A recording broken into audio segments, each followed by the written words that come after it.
Hi everyone. I thought I would just put out a video announcement about the op-ed. A number of you have met with me and asked me some questions about the op-ed, but I thought there could be several other people that maybe didn't have the opportunity to meet with me, but maybe had similar questions. So the first question that often comes up is, what is an op-ed?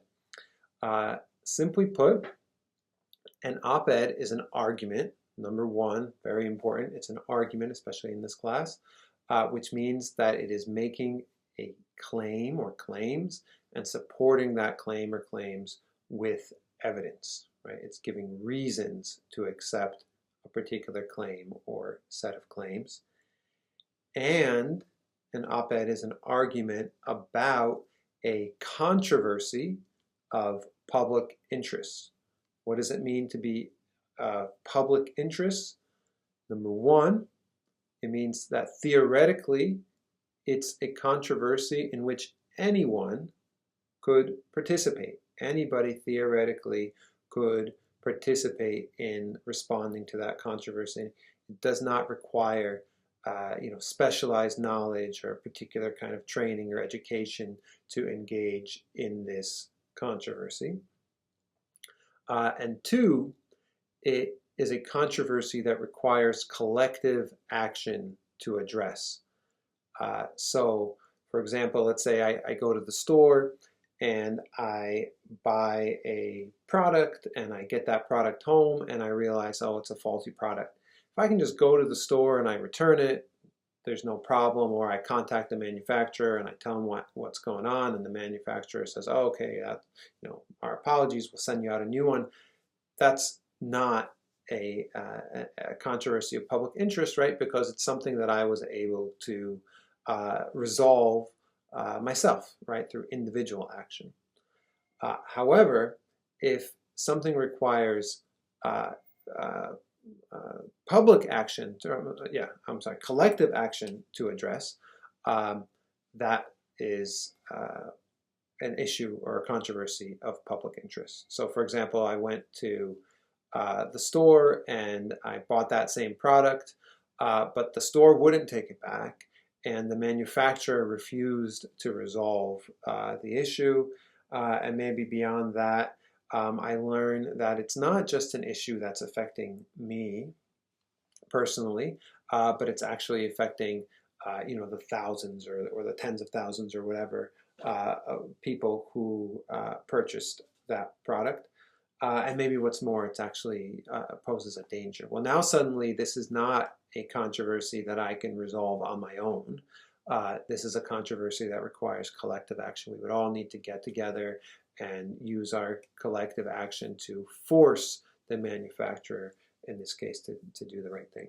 So to summarize, again, an op-ed is an argument that responds to a controversy of public interest. Second question that often gets asked, what should I write my op-ed about?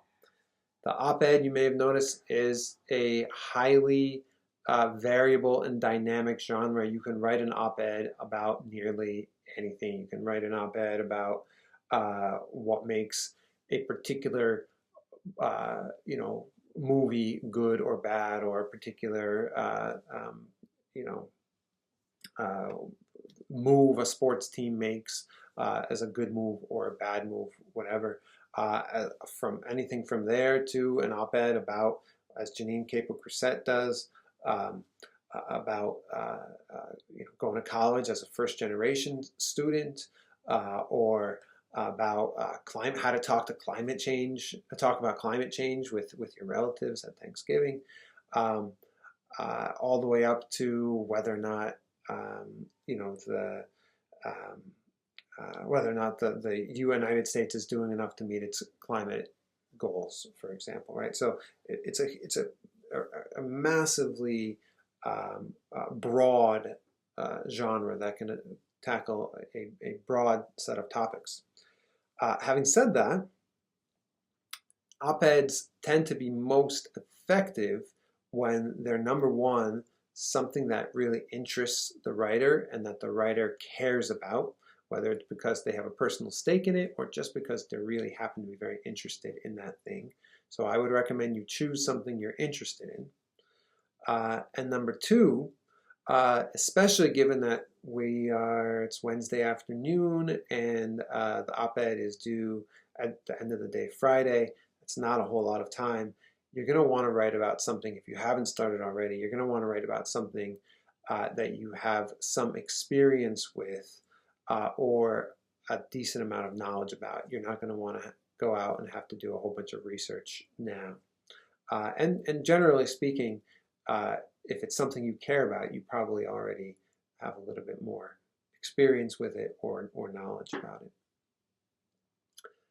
The third question that often comes up is what are some of the conventions of the op-ed to be aware of?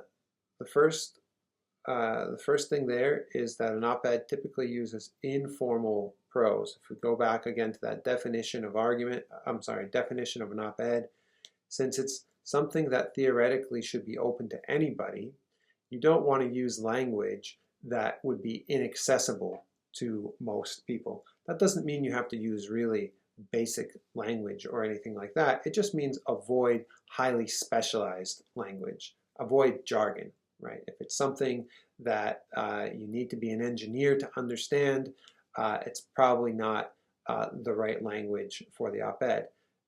You could, of course, introduce the language and define it for your audience. That's fine as well.